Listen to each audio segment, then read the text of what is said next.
Good evening, ladies and gentlemen, and welcome to ELA News Today. On tonight's broadcast, a young man's corpse was found in the Alaskan wilderness, a popular millionaire shot dead in his pool, and a personal story of Vietnam. Chris McCandless was a joyful, courageous man who blazed a trail across the American wilderness through his adventures living on the road. He left his family abruptly to set out for Alaska, where he had always dreamed of going.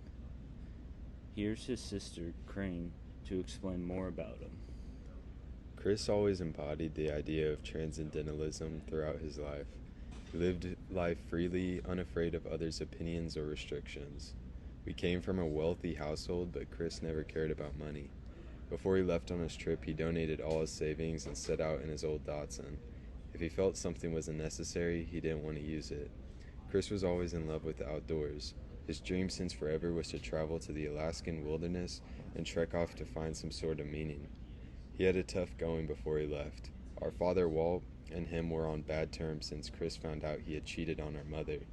Walt had also been abusive during our upbringing, which led to Chris's estrangement from the family.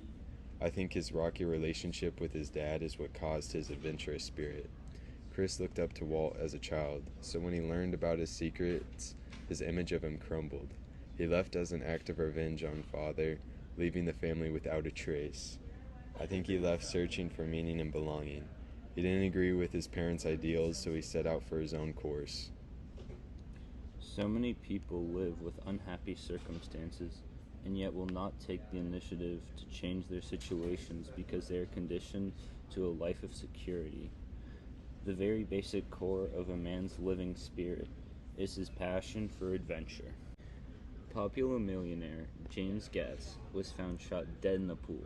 George Wilson, the man who killed Gatsby, falsely accused him of having an affair with his wife. Here we have a good friend of Gatsby, Nick Carraway, to tell us about Gatsby's exciting life. So how did you first meet Gatsby? Gatsby always had these massive parties at his house. Although he held all of these parties, he was a mystery. There were many rumors about him. For example, some people thought that he had killed a man. I met Gatsby there. He was very leisurely and profound. What did Gatsby's circle look like, and how did it reflect the American dream? He had known this girl named Daisy before he went to war. They were in love, but when he got back from war, she was already married to this man named Tom. Unlike Gatsby at the time, Tom was very wealthy and had inherited a lot of money. Despite the fact that she was married, Gatsby was still determined to get her, so he decided to get rich and buy a house across from hers. Tom did not like the fact that Gatsby was trying to win over his wife, which led to a fight between Tom and Gatsby. This shows that American dream because Gatsby chasing Daisy is just like Americans chasing something that is impossible for them to acquire. So how did Gatsby make all of his money? Gatsby was involved in a very shady business with his accomplice, Meyer Wolfsheim. While he never told me what he was doing, I suspect that he was a bootlegger who sold alcohol illegally. He lived in the West Egg, which symbolized new money, while people like Tom lived in the East Egg, which was full of old inherited money. Why did George Wilson think that Gatsby was having an affair with his wife? George Wilson was suspicious of his wife having an affair. She was with Tom, so when George heard that his wife got run over by Gatsby's yellow car, he thought it was Gatsby, so he went and shot Gatsby. Did you have any last words to Gatsby before he died? I remember the last time I saw Gatsby. I said, "They're a rotten crowd. You're worth the whole damn bunch put together." I felt that Gatsby was a much better person than Tom and Daisy. Here we have a war veteran named Tim O'Brien to get a better and more personal view on Vietnam and the themes of war. What was it like being drafted? I stated in my book that they carried the soldiers' greatest fear, which was the fear of blushing. Men killed and died because they were embarrassed not to. It was what had brought them to the war in the first place.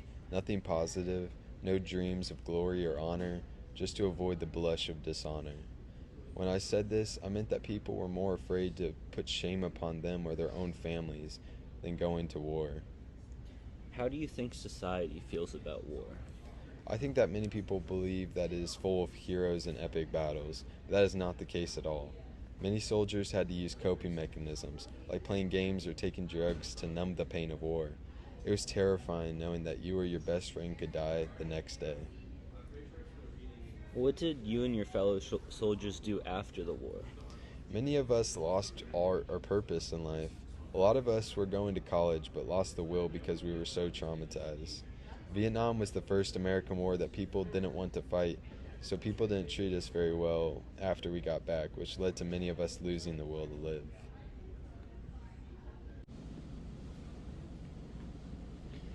Thank you all for listening to ELA News today. We hope to see you on our program next time.